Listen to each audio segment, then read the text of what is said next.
Phil, it is bigger and better than expected. At least that's according to the majority of analysts and tech enthusiasts that were attending Apple's big announcement today. The Silicon Valley giant unveiled several new products, including a much larger iPhone. But it was the company's new and highly anticipated entrance into the wearable space that's causing most of the buzz. And our Mark New joins me now with all the details. Mark, we finally have the Apple smartwatch. And it's not called the iWatch as predicted, it's the Apple Watch. That's right, Michelle. A little bit different in the name. That was the big surprise, but there are other surprises in store where I'm here at the Flint Center in Cupertino, California, which is a symbolic place. It is the place where 30 years ago, the late founder Steve Jobs introduced the Mac to the world, and also the iMac, which later signaled a rebirth of the Apple products. Now you can see right behind me the giant white structure that was built especially for this event. When you build something like that, you raise expectations. I'll let you be the judge as to whether Apple finally met them. Just minutes into the event, Apple hit the crowd with what would turn out to be a show filled with superlatives. We are launching the biggest advancement in the history of iPhone. Dun, dun, dun, dun. The leaks leading up to the event were correct, as Apple unveiled two thinner iPhones that had bigger screens than its previous 4-inch 5S model. The iPhone 6 moves to 4.7 inches and the iPhone 6 Plus to 5.5 inches, offering improvement in numerous areas such as photography, battery life, and broader viewing angles.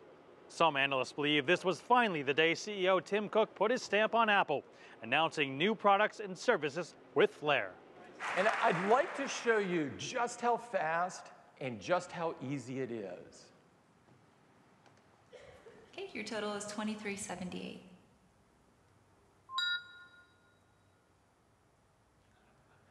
That's it. Through Apple Pay, all you have to do is take a photo of your credit card and it will be stored and encrypted on your phone. Apple says it's actually safer than using a real credit card because the store clerk never sees your numbers. And if you lose your phone, you can use the Find My iPhone app to kill it, and you don't have to cancel your credit card. And for the first time ever on stage, Cook felt confident enough to evoke those famous words from the late Apple co-founder, Steve Jobs. We have one more thing. After more than a year of rumors and some disappointment from the industry, Cook produced the gadget that is no longer a myth, the Apple Watch. It is the next chapter in Apple's story. The Apple Watch has a flexible Retina and scratch-resistant sapphire display. It uses a dial called the Digital Crown to allow users to fluidly zoom in on apps and make precise adjustments.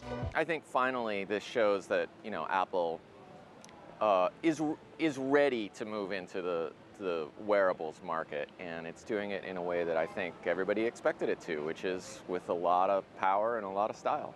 The Apple Watch has the ability to sense touch and even force. Health is at the forefront, as it can detect pulse rates, track daily activity, and even suggest fitness goals. The usability of the Apple Watch will be scrutinized in the coming days, especially the ability to distinguish between a touch and a press. It also touted some unique features like the ability to share your own heart rate in real time with another person, fitness or affection, perhaps it's somewhere in between. While today's announcement is likely to have a major impact on the industry, former Apple CEO John Sculley believes Cook has made all the right moves. And Apple is also upping the game in terms of design. Look at the talent that Tim Cook has been recruiting into Apple over the past 18 months. I mean, he's picking stars in industry after industry, from fashion to design to health care to commerce, but all of these things, and he's upping the game with this level of talent. So he may not be Steve Jobs, reincarnated, but he's recruiting in exceptional talent. And now for the price. The 4.7-inch model comes in at $199, $299, and $399, with respectively 16, 64, and 128 gig memories. The 5.5-inch comes in $100 more at $299, $399, and $499. The new iPhones will begin shipping in just 10 days, and you can pre-order starting this Friday.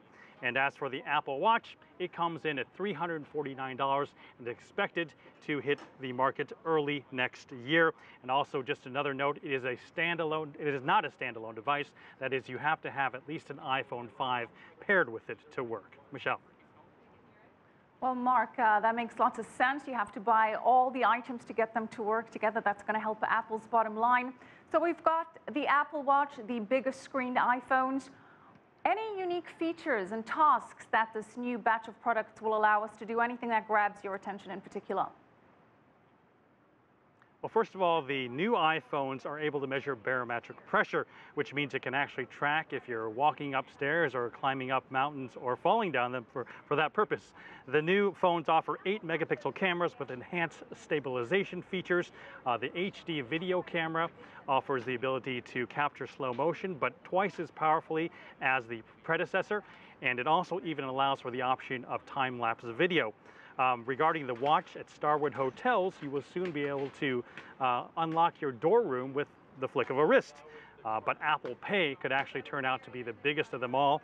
The announcement is because they really want to get the idea across that they can replace your wallet and the 200 million transactions that happen every single day on credit cards in this country. It's got on board a host of stores and shops. MasterCard, Visa, Amex, and most of the major banks have also cut deals with Apple on this matter. Michelle. All right, let's see if that is indeed a game changer. Thank you so much, Mark New.